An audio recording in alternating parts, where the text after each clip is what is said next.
از سال 1279 که ابراهیم خان عکاسباشی نخستین دوربین فیلمبرداری را به دستور مظفرالدین شاه وارد ایران کرد تا سال 1304 با روند ثبت رویدادهای شخصی یا خبری ادامه داشت تا اینکه در سال 1309 یعنی 30 سال پس از ورود اولین دوربین فیلمبرداری به ایران، اولین فیلم داستانی ایرانی با نام آبی و رابی با همکاری آوانس اوگانیانس و معتضدی روی پرده رفت و پس از آن روند ساخت فیلم‌های قصه‌گو و نمایش آنها ادامه پیدا کرد. سینمای ایران نیز به موازات پیشرفت‌های جهانی اولین فیلم ناطق خود دختر لور را در سال 1312 روانه پرده سینما کرد. در دهه 40 با استقبال عامه مردم از مؤلفه‌های رایج، تولیدات سینمای ایران با یک سیر صعودی به 25 تا 70 فیلم در سال رسید. چطور بشه؟ چقدر میشه صبر کنم؟ تمام عمر ما تو صبر کردن. البته در این دهه معدود فیلم‌هایی نیز ساخته شدند که با نگاهی فراتر از گیشه کوتاه مدت زمینه‌ای برای ایجاد تغییرات بطعی در ذائقه مخاطب را بنا نهادند و یک دهه بعد این دانه‌های کاشته به برداشتی در خور رسیدند که زمینه ساز ساخت قیصر و گاو در سال 1348 شدند. فیلم هایی که تحت عنوان جریان موج نو در تاریخ سینمای ایران شناخته می شود، رویکردی جدید به قصه، روایت، فرم و ساختار داشته و بچه کیفی سینمای ایران را در دراز مدت دچار تغییر و تحول کردند. جریان موج نو سینمای ایران در دهه 50 توسط عباس کیارستمی، بهرام بیضایی، ناصر تقوایی، امیر نادری، فریدون گله و غیره پیگیری شد، اما به دلیل حاکمیت جریان اصلی این فیلم ها نتوانستند در گیشه اقبالی به دست بیاورند، به طوری که در سالهای قبل از انقلاب که به تدریج تولید سالانه به 90 فیلم رسید، در میان 1100 فیلم تولید شده طی سالها به زحمت میتوان 100 فیلم قابل تأمل یافت.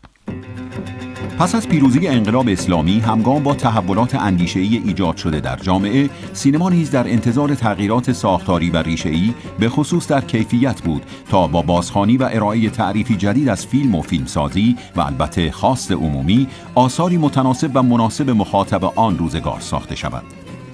به این ترتیب در دهه 60 به تناسب التهاب‌های اول انقلاب و درگیری در جنگی تحمیل شده، کیفیت فیلم‌ها نیز متأثر از این دو رویداد مهم تابعی از نیازهای جدید جامعه و مخاطبانی شد که خواستار جنسی متفاوت از خوراک فرهنگی بودند. به همین دلیل فیلم‌هایی با مضامین انقلابی، سیاسی و مذهبی ساخته شدند. همگام با تغییر روند تولید، مضمون، کیفیت و ساختار فیلم‌های ایرانی، سینمای ایران دچار نوعی پوست‌اندازی به تناسب وضعیت موجود شد تا از روند پیشرو جامعه و مردمانش عقب نماند و نقش تاریخی خود را با تکیه بر مضامین اخلاقی، انسانی و مذهبی با حذف مؤلفه‌هایی همچون خشونت بر عهده بگیرد. در این مقطع فیلمسازان با سابقه‌ای همچون داریوش مهرجویی، بهرام بیضایی، ناصر تقوایی، امیر نادری، مسعود کیمیایی، سیروس الوند، علیرضا داوودنژاد و ساموئل خاچیکیان از این خوانش جدید در فیلم‌هایشان استقبال کردند، به خصوص که بسیاری از آنها پایه‌گذار این تغییرات بودند. به این گروه نسل جدیدی همچون محمد علی نجفی، منوچهر عسکری نسب، مهدی صباغزاده، محمد علی سجادی، خسرو سینایی، کیومرث پوراحمد، رسول صدر عاملی، ابراهیم حاتمی کیا، رسول ملا قلی‌پور، کیانوش عیاری، رخشان بنی اعتماد و پوران درخشنده نیز پیوستند که در کنار هم فیلم‌های این دهه را تبدیل به رنگین کمانی از دغدغه‌مندی‌های زمانه خود کردند. ببخشید این طرفا صابخونه کجاست؟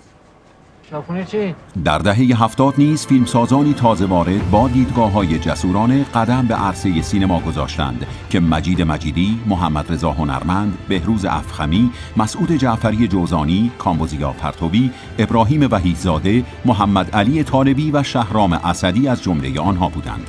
میگن مادرش از این چیزا میماله سر و صورتش، ماشین سوارش میکنه. نگه دار آقا، پیاده میشن.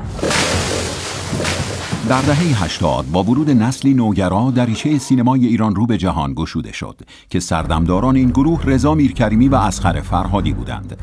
یک دهه بعد نیز با پیشرفت تکنولوژی و گذار سینما از دوران سنتی به دیجیتال، جوانانی همچون شهرام مکری خوانش خاص خود را از فیلمسازی وارد سینما کردند و همگی جزئی از جهش‌های کیفی سینمای ایران محسوب می‌شوند.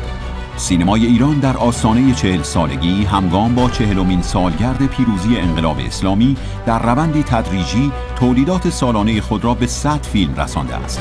این روند کمی با تکیه بر جهش کیفی، تنوع، گوناگونی مضامین و دغدغه‌هایش قابل تحلیل است. به خصوص از این جهت که بتوان در افق آینده تعادل کمیت و کیفیت را در کنار هم حفظ کرد و مانع از سنگینی وزنه هر یک بر دیگری و رسیدن به ثبات شد.